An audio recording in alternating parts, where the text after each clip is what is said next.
The air commanders of Desert Storm talk about how they fought the war, focusing on the U.S. Air Force's role. Experts from the Air Staff and major commands throughout the Air Force helped USCENTAF build what many consider to be the most successful air campaign in history. General Merrill McPeak became Air Force Chief of Staff during Operation Desert Shield. Our target was the Field Army, deployed in the Kuwaiti Theater of Operations. Our mission was to expel that army from Kuwait. On the air side, our concept really is summarized here. First of all, we knew we needed to operate in Iraqi airspace, so he was going to have the home port advantage. We had to penetrate into his territory. To do that, we had to take apart and disrupt his ability to stop us from coming in. In other words, we had to disintegrate his integrated air defense setup. Brigadier General Buster Glosson was USCENTAF's Director of Campaign Plans before the war and commanded fighter and attack aircraft during the war.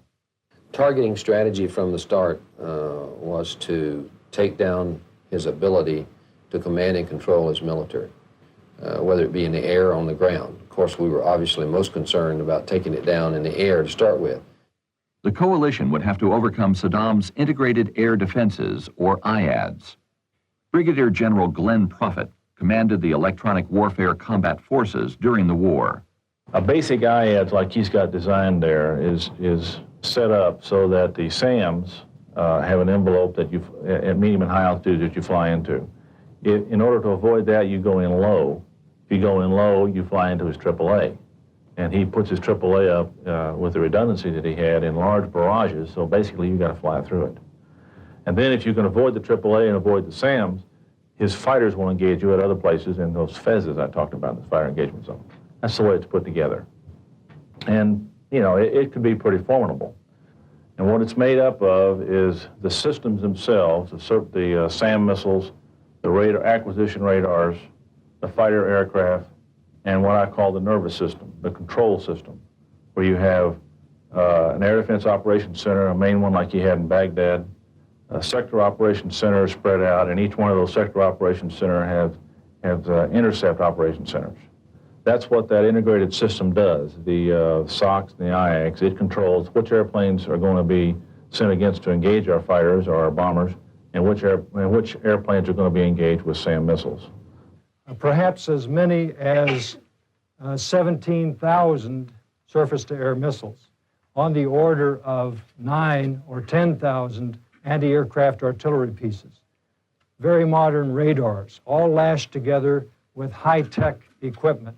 So basically, it's a totally integrated system, and our, of course, objective was to tear that system down. One, take away his nervous system, the control of it, the integration, and then secondly, start shooting down or tearing up the pieces of it, one by one. The Desert Storm air campaign would have 4 phases. Phase 1 had 3 goals: gain air superiority, destroy Saddam's strategic capability, namely his NBC weapons and long-range missiles nicknamed Scuds, and disrupt his command and control. The Allies estimated the first phase would last 20 to 25 days. Phase 2 would be short. The Allies planned on taking 1 day to suppress mobile air defenses in the KTO, or Kuwaiti Theater of Operations. During Phase 3, Allied air power would continue to hit the targets of Phase 1, but they would shift their attack to the Iraqi Field Army in the KTO, totaling close to 500,000 men, over 4,000 tanks, and 3,000 artillery pieces. One of the main missions that was given to us by General Schwarzkopf was preparing the battlefield. He called it shaping the battlefield.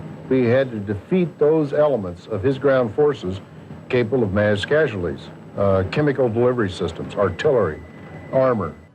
An important target would be Saddam's crack troops, the Republican Guard. He was depending on them to drive back the coalition ground forces if they attacked his dug-in army. One of the centers of gravity, we were told, is destroy the Republican Guard, you destroy a lot of the military support for Saddam Hussein. Planners believed that Phase 3 would take about 3 weeks. The 4th and final phase of the air campaign was to support the Allied ground troops as they moved into Kuwait. Planners estimated the ground offensive would be launched 30 days after the air campaign began.